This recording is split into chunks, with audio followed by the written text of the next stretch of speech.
bienvenidos a una nueva edición de nuestro programa Bitácora IRP. Soy Álvaro Iriarte, director de contenidos del Instituto República, y como siempre nos encontramos hoy para hablar de las principales noticias que han sido tema durante la semana. Tendremos conversación, análisis y debate que no siempre están en la prensa. Aquí hablamos de los personajes y las perspectivas en el mundo. ¿Cuál es nuestro primer tema? Seguimos atentos y siguiendo muy de cerca la elección presidencial en los Estados Unidos, y en esta última semana hemos tenido dos contiendas electorales primarias en Carolina del Sur y en Michigan. Y en este sentido hemos tenido resultados que se esperaban. Esto es, el expresidente Donald Trump sigue avanzando a pasos agigantados para conseguir la nominación del Partido Republicano. Y aquí hay dos lecturas importantes de realizar. La primera es que el 24 de febrero, en la primaria de Carolina del Sur, que es el estado de origen de la única competidora en la carrera, que es Nikki Haley, Donald Trump obtuvo el 60% de los votos y Nikki Haley el 40% de los votos. Y aquí se marca un hito, que es que ella no logró ganar su estado natal, que es una métrica que constantemente están viendo los expertos electorales respecto al rendimiento que puede tener una candidatura. Pero el 27, o sea, hace tan solo 3 días atrás, el estado de Michigan, en el medio oeste de los Estados Unidos, tuvo su elección primaria, y aquí los márgenes para el presidente Trump fueron verdaderamente abrumadores. Obtuvo más del 70%, se empinó al 74% de los votos, y Nikki Haley obtuvo cerca del 26% de las preferencias. Esto plantea un desafío muy relevante, porque efectivamente Carolina del Sur es un territorio conservador seguro, mientras que Michigan es considerado de aquellos estados que pueden dar vuelta una elección presidencial, puesto que, por ejemplo, el 2016 Donald Trump lo ganó por un estrecho margen y el 2020 lo perdió por un estrecho margen con Joe Biden. Como sea, las primarias siguen su camino y tenemos que estar atentos para el super martes, que es el martes 5 de marzo, en donde cerca de 16 estados más un territorio eligen a los delegados. En ese orden de idea, es muy relevante y es muy importante considerar que el Partido Republicano está atravesando una serie de cambios, y esta semana conocimos 2 anuncios de renuncia o de retiro importantes.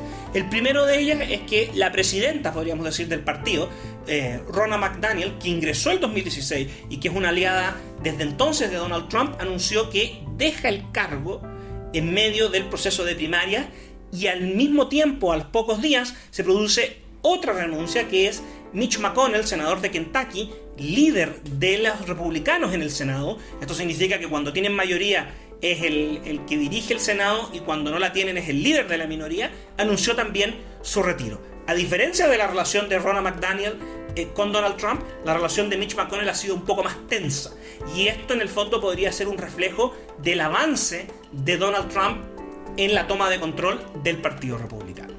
Siguiente tema, seguimos en Estados Unidos, pero no vamos a hablar de Estados Unidos propiamente tal, sino que hoy vamos a recordar la intervención del presidente argentino Javier Milei en la Conferencia de Acción Conservadora, por su sigla en inglés CPAC, Conservative Political Action Conference, que es el encuentro más importante en donde se dan cita los líderes políticos, intelectuales y de centros de estudio conservadores en los Estados Unidos. Es una conferencia anual y tiene varias características, donde hay invitados, asisten los candidatos presidenciales en años electorales o en previos a años electorales, hay algunas encuestas en la actividad, pero también se tienen invitados que van a participar.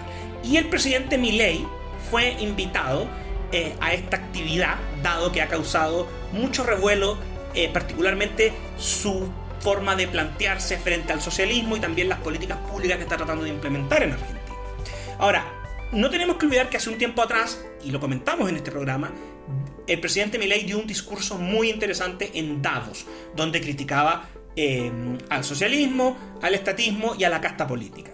En esta ocasión fue una continuación de su línea argumental principal, y en este caso muchos consideran que En esta conferencia, el discurso del presidente dio un sustento técnico a su intervención en Davos. Y de hecho, él mismo dijo que iba a hacer foco en cómo la economía neoclásica y su visión de los fallos del mercado son funcionales al avance del socialismo y cómo eso destruye el crecimiento económico, poniendo un freno a las mejoras contra el bienestar y la lucha contra la pobreza. O sea, es un problema. Ahora, el énfasis que hizo el presidente fue particularmente en criticar a todos aquellos quienes sustentan un intervencionismo estatal desmesurado y que no tiene otra consecuencia que entregar mayor poder a los políticos, generar corrupción, disminuir la libertad y, en definitiva, empobrecer a la ciudadanía. En este discurso, el presidente incluso citó al economista Jesús Huerta de Soto, hablando en el fondo sobre lo que él considera la falacia de la justicia social.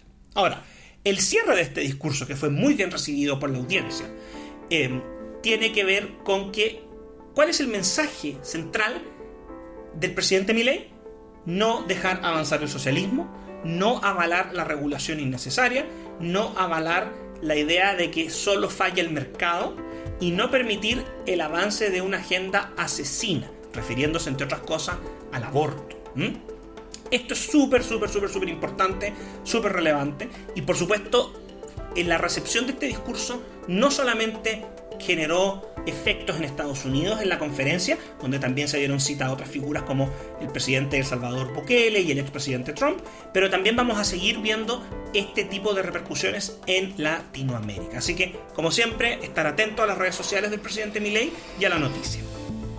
La última noticia que queremos compartir y analizar con ustedes nos lleva a nuestra querida región de América del Sur y en particular a Brasil.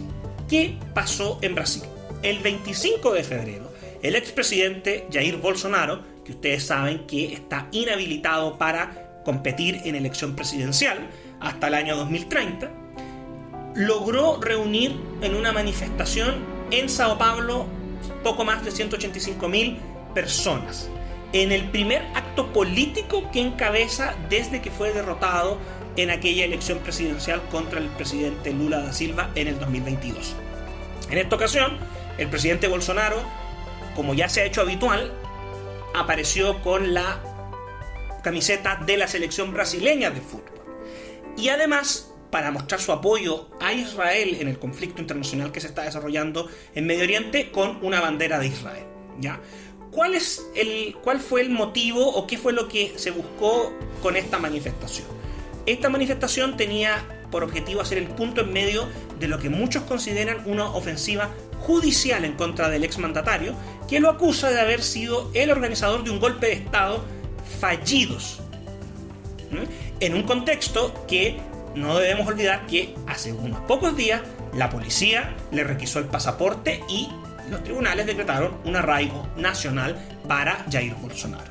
En esta ocasión, en este discurso, donde estuvo con amplios sectores de la sociedad, en las calles de Sao Paulo, Jair Bolsonaro hizo el punto. O sea, en el fondo, su defensa fue que lo único que había hecho era cumplir la Constitución y las leyes. Y se le estaba acusando entonces de inventar un golpe por cumplir la Constitución.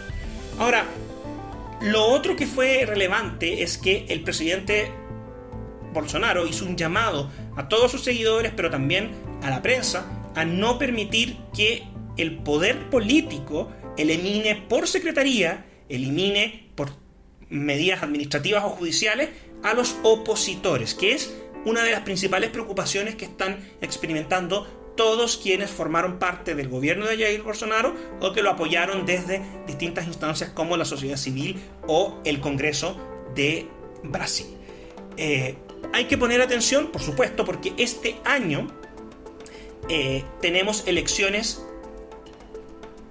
municipales en Brasil, en el mes de octubre, y va a ser la primera medición de fuerzas entre el gobierno del presidente Lula y sus aliados y las fuerzas que están aglutinadas en torno a Jair Bolsonaro y el proyecto político que representó.